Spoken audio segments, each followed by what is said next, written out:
Bien, a esta hora de la noche quiero darle la bienvenida al doctor José Tello Alfaro, miembro del Instituto Peruano del Derecho Electoral, con quien vamos a analizar un poco lo que viene siendo este debate del voto de confianza del Gabinete Villanueva. José, bienvenido, buenas noches. Buenas noches, Claudia. Gracias por haber aceptado la invitación. Gracias, seguro. Bien, en efecto, es una jornada larga, extensa, un mensaje además a cargo del Premier Villanueva de 1 hora y media, con tres consignas importantes para poder trabajar de cara al bicentenario. El tema de la reactivación económica, la lucha contra la corrupción y la reestructuración del norte han sido los principales temas a tratar en este discurso. Creo que esta es una consigna que desde este tránsito lamentable del señor Kuczynski debía colocarse como prioridad. Claro. En eso coincidimos todos. Y espero coincidir contigo también en el hecho de que hoy, más que creer en la bondad de los argumentos y en tratar de persuadir a este Parlamento, se necesitaba un gabinete con un plan de acción concreto y además comprobable en un tiempo prudente, que no tardemos hasta el bicentenario para poder ver los resultados. Evidentemente, porque la gente lo que quiere es que hayan resultados. Ya hay una pasividad de 2 años, ya se midieron las consecuencias de esa pasividad, ¿no? Que viene un poco a rebote también no hay que ser tampoco injusto del todo con Kuczynski, viene también de la época de Humala. Totalmente. Hemos descendido en cuanto a los niveles de pobreza, no estamos más pobres, y definitivamente la economía pues requiere de una reactivación, producto también de la confianza que se tiene que dar ahora en el ambiente político, ¿no? Porque, seamos claros, necesitamos confianza en el ambiente político. Y esperemos pues de que el voto de confianza, que a mi modesto entender, y ya te lo comentaba antes de salir al aire, creo que ya está dado, bueno, termine pues ya de llevar esto a un buen puerto y que definitivamente pues tengamos una gobernabilidad, ¿no? Más ahora que estamos en etapa de procesos electorales, ¿no? Bueno, precisamente eso. Lo que hoy también tendríamos que analizar es este cambio de actitud en ambos, tanto en Ejecutivo como en Legislativo, porque parece ser que hoy sí la consigna es apostar por la gobernabilidad. Esto va a quedar evidentemente demostrado en los próximos meses, cuando precisamente el Parlamento se quite esta imagen de obstruccionista, porque ha sido un poco de lo que hemos visto en la etapa de Pedro Pablo Kuczynski. ¿Se va a lograr en base a qué? Te pregunto esto porque si la consigna tanto de Vizcarra como la de este gabinete es poder tener un plan de acción armónico, comprobable en un tiempo prudente, está el hecho de que o Torongo no como Torongo, que es otra de las consignas que tenemos por limpiar en esa representación. Cada día que pasa está peor.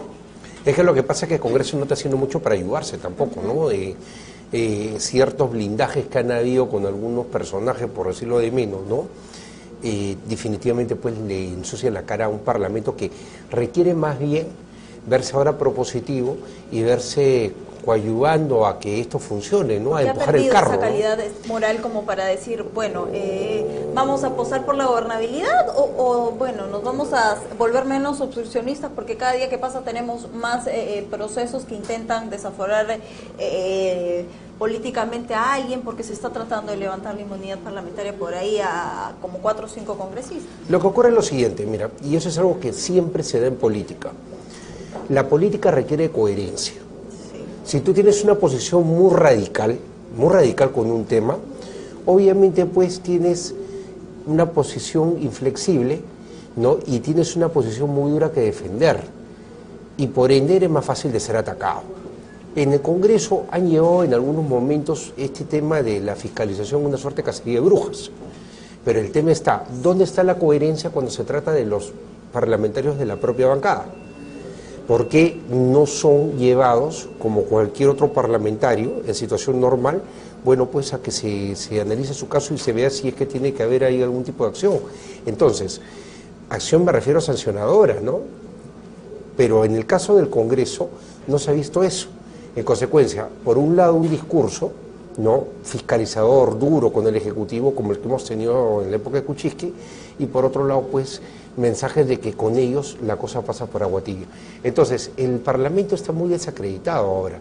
Lo que conviene, y también le conviene a la principal fuerza de oposición, que es Fuerza Popular, ¿no?, principal organización política, simplemente levantar, ¿no?, la cara y tratar de llevar ahora un ambiente de gobernabilidad, porque tenemos 3 años donde este país se tiene que reactivar, la gente ya quiere resultados.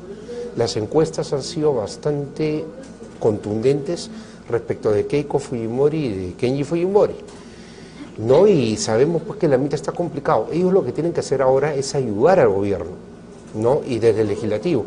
Y considero que los proyectos de ley que presente el Ejecutivo o los decretos legislativos que en su momento saque, bueno, pues tienen que ser analizados concienzudamente y tienen que ser expeditos, ¿no? En el caso, por ejemplo, los proyectos de ley, tiene que haber una prioridad, en este caso, por parte de la agenda parlamentaria para poder atender estas necesidades del Ejecutivo, ¿no? Y lo que corresponda a decreto legislativo, que es una facultad delegada, obviamente pues tiene que haber por parte del el legislativo una posición mucho más ponderada, fría, como para analizarlos, ¿no? Cosa que no han estado haciendo, ¿ah? O sea, por ejemplo, la vez pasada que una delegación de funciones hicieron bien su rol de fiscalización, ¿no? Porque definitivamente pues algunos proyectos de ley no estaban en sintonía con las facultades delegadas y hubo una cierta razón también en dejarlos sin efecto por parte del legislativo, ¿no? Sí. Bueno, estaremos más adelante como una suerte de jueces para ver si finalmente este plan que hoy ha sido presentado ante la representación parlamentaria tenga los resultados que todos queremos por el bien del país. Más allá de lo que ya se ha dicho, que nos parece hasta el cansancio repetitivo, que apostemos por la gobernabilidad, que trabajemos por la reconstrucción del norte, por reactivarnos económicamente y tal, ¿qué te parece de fondo lo que ha sido el mensaje hoy, 1 hora y media? Y el perfil, además, de Villanueva. ¿Cuál es el contraste que tenemos entre lo que ha sido Mercedes Arauz y el señor Zavala? ¿Crees tú que va a ser una prueba de fuego para él mismo? Porque de camino al Bicentenario tendrían la posibilidad de pelear la presidencia de la República. A ver, ir hacia, si es que el Premier tiene algún tipo de aspiración presidencial, sería quizás algo prematuro, pero sí queda claro que tiene un manejo político. Y tiene un expertise político, es un hombre de política, ¿no?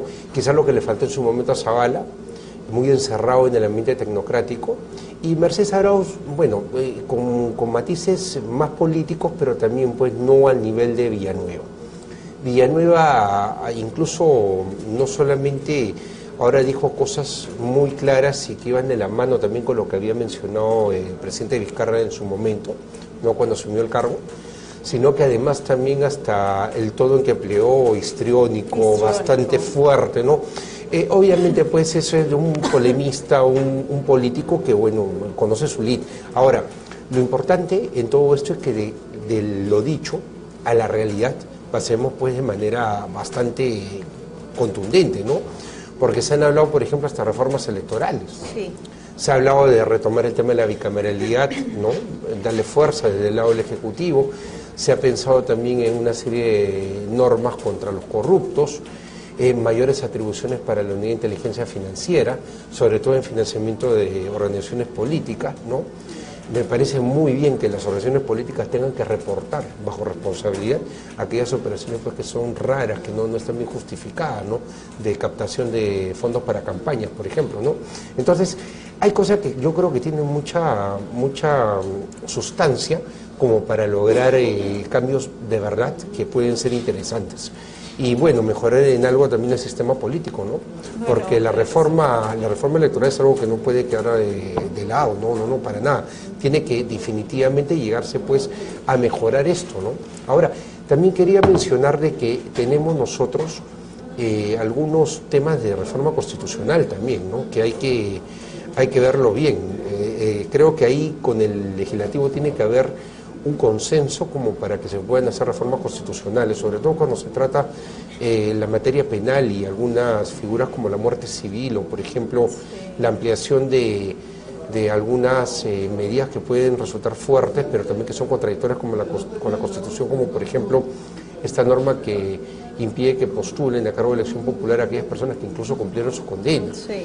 Uno puede dar esa norma, pero ya hemos tenido oportunidad de tocar acá el tema anteriormente, hay que darlo con un marco constitucional y con una denuncia o una renuncia a lo que es una parte de la Convención Americana de Derechos Humanos. O sea, hay que darlo bien, porque si no el Estado peruano puede terminar indemnizando a personas que, por ejemplo, han sido sentenciadas por peculado. Y No me sorprendería. No, es que eso claro. Es lo peor. Y no, y lo vamos a pagar todos los peruanos Por supuesto. en los próximos 10 años. Quizás la persona estuvo por un tema de peculado por $500,000 y hay una indemnización de 5 o de 10 millones, ¿no? Lo que determina la Corte Interamericana. Porque efectivamente las cosas a veces, cuando no se hacen bien, bueno, terminan generando este tipo de consecuencias, ¿no? Bueno, en todo caso, está todavía este debate extenso porque son un montón las participaciones, pero creo que, José, manejando ya este escenario, todo apunta a que el voto de confianza es ya una realidad. Es una realidad, es una realidad y de verdad también, a ver, ha habido ya mucho costo político. Demasiado. Fuerza Popular principalmente ha tenido un costo político muy grande con Kuczynski. O sea, la salida de Kuczynski les ha costado demasiado. He tenido oportunidad de hablar con algunos analistas, ¿no? Y bueno, no coincidían tanto en que esto los hubiese afectado, pero las últimas encuestas que han salido sí terminan validando esa hipótesis, ¿no? De que acá iba a haber un costo político real, claro, y un descrédito por parte de esta fuerza principal, que por si acaso tiene un rol importantísimo, ¿no? Porque siendo la principal fuerza de oposición y teniendo el poder de votación que tiene, bueno, es muy importante que esté, digamos, en consonancia con lo que es el progreso del país. Y deberían, en verdad, por eso ahora ponerse a tono. ¿Por qué? Porque tienen todo el derecho de querer aspirar al gobierno del 2021, todo el derecho, pero para eso van a tener que, en primer lugar, restablecer el nivel de confianza con la ciudadanía. Las primeras palabras del congresista Lescano son, bueno, parece ser que la actitud de apostar por la gobernabilidad a él no le sienta muy bien porque acusa de no haber querido el cargo al premier. Entonces, ¿qué demuestra Lescano con esta actitud, José? Protagonismo político, y es muy normal. En un parlamentario, sobre todo con la experiencia, trayectoria que él tiene, es muy normal. Es interesante, por ejemplo, cuando se dio el caso de la renuncia de Pedro Pablo Kuczynski, ¿no? Es interesante ver cómo se clamaba, o sea, muchos sectores pedían que haya nuevas elecciones.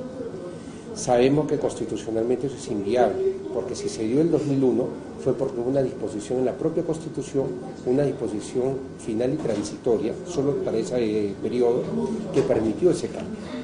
Entonces, pedirla o haberla solicitado en ese momento era peregrino, no llegaba a ningún lugar. Presentar un proyecto de ley que sabe que no va a llegar a tener respaldo, porque no va a haber el respaldo para poder hacer una reforma constitucional que requiere 87 votos, no lo va a tener, también es algo que, bueno, pues va a quedar ahí al final. No va a haber un resultado más allá de lo que está haciendo ahora, que es obviamente, y válido como político, ¿no? Tratar pues de llevar esto como un caballo de batalla, ¿no? Pero es un tema propio de un político experimentado, porque el señor tiene como casi 20 años en el Parlamento, conoce el tema parlamentario y es una persona porque se ha curtido mucho, ¿no? Mira, esto nos hace pensar en la posibilidad de volver a la bicameralidad. Si son 20 años los que tienen experiencia, no solamente él, sino muchos quienes parecen que están aferrados a las curules en ciertos partidos, es momento de pensar verdaderamente en esta bicameralidad como la oportunidad de poder tener gente de mucho mejor nivel, gente que demuestre esto a través de proyectos mejor encaminados. Hemos estado en los últimos meses a lo largo de dar proyectos legislativos, parece ser por el simple hecho de darlos. El último y cuestionado fue la ley Bartra, con esta modalidad formativa laboral. Y a esto también sumarle la publicidad en medios. Entonces, todo parece ser que apunta a que no se están proyectando bien las leyes en el país. No se están proyectando bien porque incluso se han vertido normas inconstitucionales. Sí.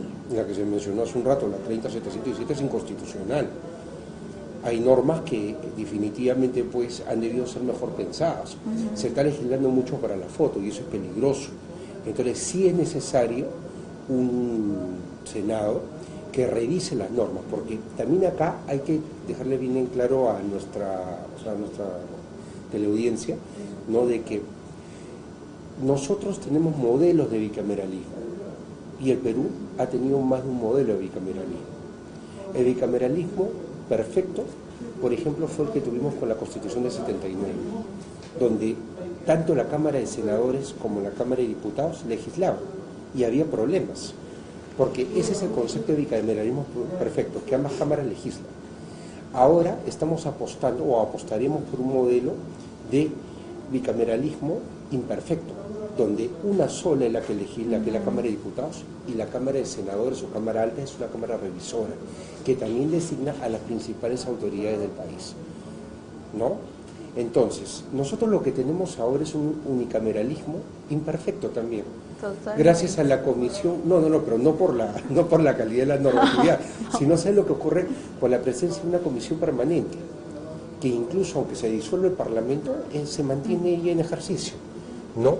Entonces, es importante no prever más o menos todo este tipo de mecanismos y hacia dónde estamos apuntando. Lo que yo considero, y es algo que lo hemos discutido mucho con especialistas en temas electorales, ¿no?, es el hecho de tener una mejor representación, ¿no? Justamente en el Instituto Peruano de Derecho Electoral estamos trabajando para ver cómo se podría mejorar el nivel de representación, porque, por ejemplo, en el Perú hay un parlamentario por 175.000 electores.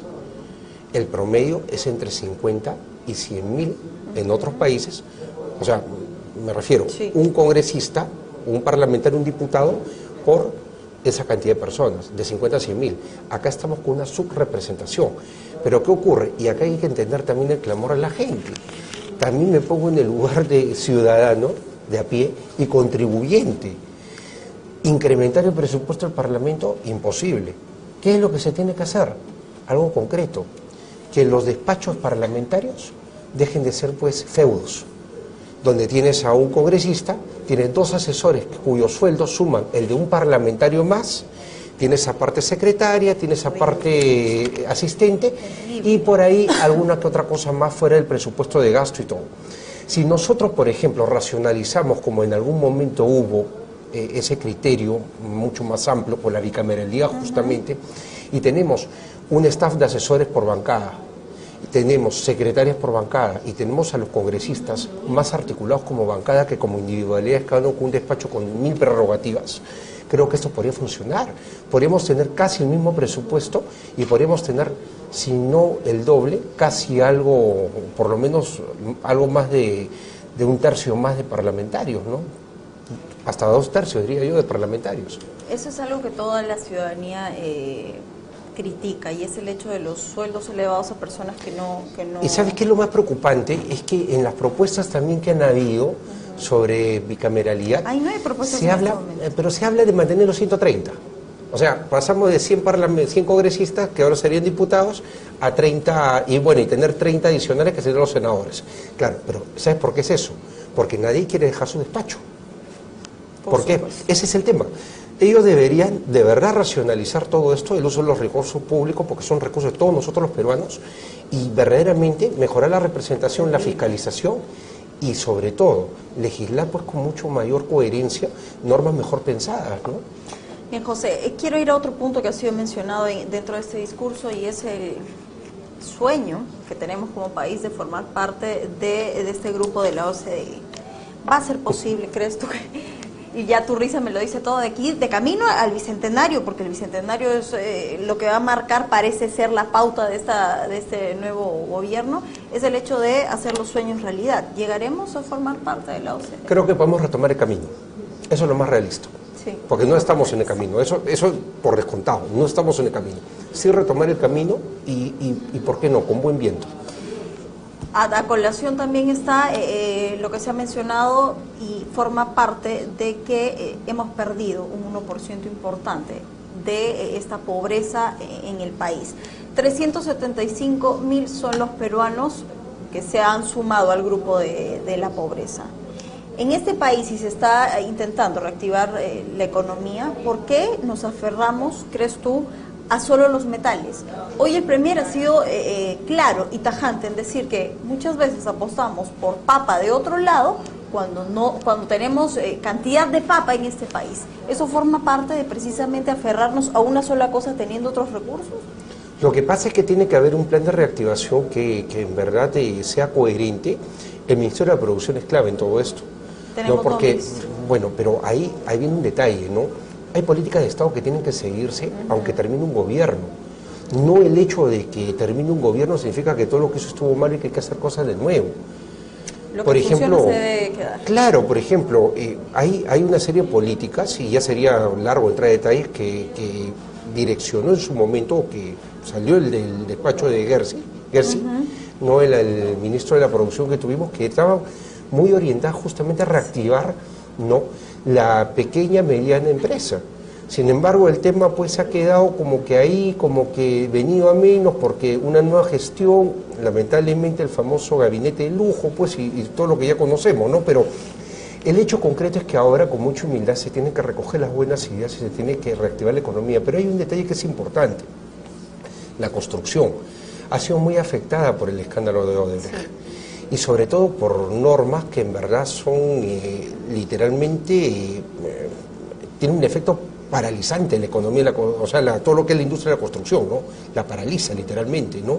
¿Por qué? Porque nos lleva a una reacción en cadena donde tenemos empresas afectadas que son pequeñas, que es justamente donde se dinamiza la economía, que es donde se genera la fuente de trabajo, donde se sale verdaderamente la pobreza, que han sido afectadas pues porque no tienen de dónde cobrar, y los grandes monstruos están como adormecidos porque tienen los activos incautados. Hay una serie de, digamos, de procesos en curso que han paralizado todo este dinamismo que hubo en su momento y que ya, ojo, venía como que bajando revoluciones, sí, porque la economía se estaba desacelerando y eso era real, ¿no? Después del gobierno de García, pasando al gobierno Humala, ya veníamos en desaceleración y era real.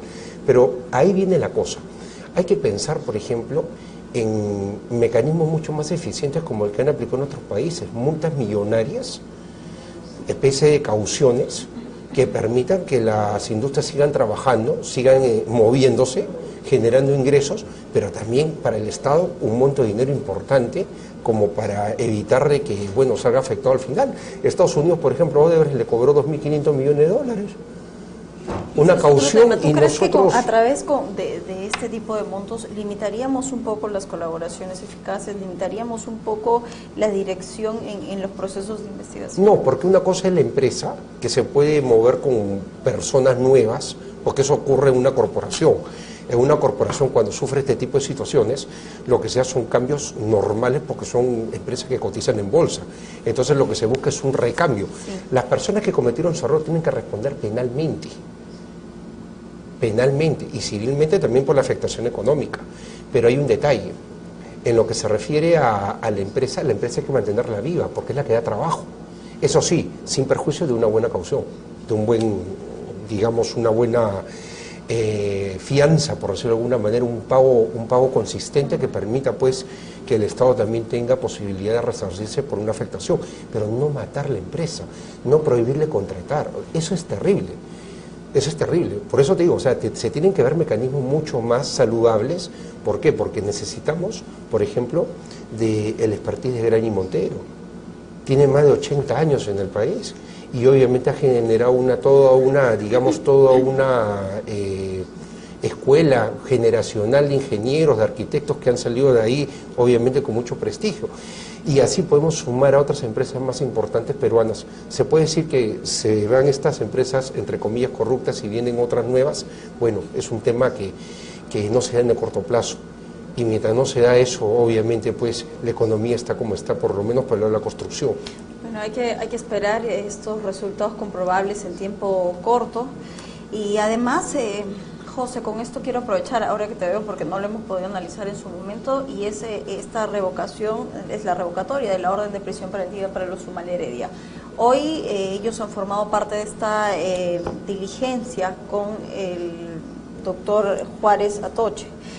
Pero más allá de que aparentemente tengan la disposición de querer actuar diligentemente con el sistema judicial de este país y responder precisamente por todo lo que gira suspicazmente alrededor de ellos, está este fallo que parece ser que le pone o se trae abajo la teoría que habíamos armado en cuanto a prisión preventiva. Lo que ocurre es que el Tribunal Constitucional nos ha dado ya ciertos parámetros para el uso de la prisión preventiva. Y está bien, es su labor. Lo que pasa es que acá hay la afectación, y esa es la razón misma del habeas corpus, de un derecho fundamental. Y obviamente lo único que está en discusión acá es el uso, o el buen uso o mal uso de la prisión preventiva. Es lo único que se ha discutido. Y se le ha terminado, bueno, dándole la razón a ellos, porque siempre, y lo hemos conversado acá anteriormente, había un exceso con ellos. Eso sí hay que dejarlo bien claro, no ameritaba que haya una prisión preventiva. Si han pasado 9 meses y no hay una acusación fiscal, ¿cuál es pero aparte de eso, es que ellos no daban, se habla, se especula de los permisos para los hijos en el extranjero, pero en realidad ellos han acatado todas las disposiciones que se les daban, todas las restricciones que se les imponían. Es más, la señora Heredia dejó de su trabajo en Suiza, bueno, en fin, pero indistintamente a ellos no daba, a diferencia de Alejandro Toledo, que bueno, vio el tema y se ha quedado y no va a regresar a menos que lo traigan de las orejas. Y quien ha felicitado a la labor del TC. Pero ahí viene el detalle, ¿no? El tema de la prisión preventiva justamente genera eso de que hay cosas que, por ejemplo, se ven muy bien afuera, pero tienen este tipo de defectos. Por ejemplo, Alejandro Toledo, ahorita lo que acabas de mencionar es muy cierto. En verdad está celebrando porque ha sido como una enmendada de plan del Poder Judicial. Y ojo, ahí tenemos que tener cuidado. Se administra justicia no para la Cámara, se administra justicia porque se tiene que utilizar el derecho para resolver en este caso una causa en particular. Y el razonamiento no tiene que ser, digamos, contaminado por la política, tiene que ser la sana crítica del juez la que opera acá. Tiene que ser un pedido bien formulado por parte de un fiscal. Entonces el Tribunal Constitucional de alguna u otra manera lo que ha buscado hacer es poner orden en esto, porque es su labor. De acuerdo a lo que dice el Código Procesal Constitucional, es el sumo intérprete de la constitucionalidad en el país, el sumo intérprete de la Carta Magna.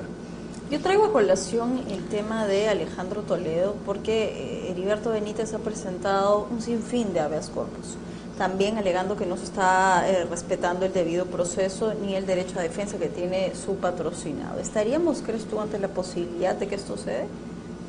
No, porque simplemente el señor ha rehuido a la justicia peruana.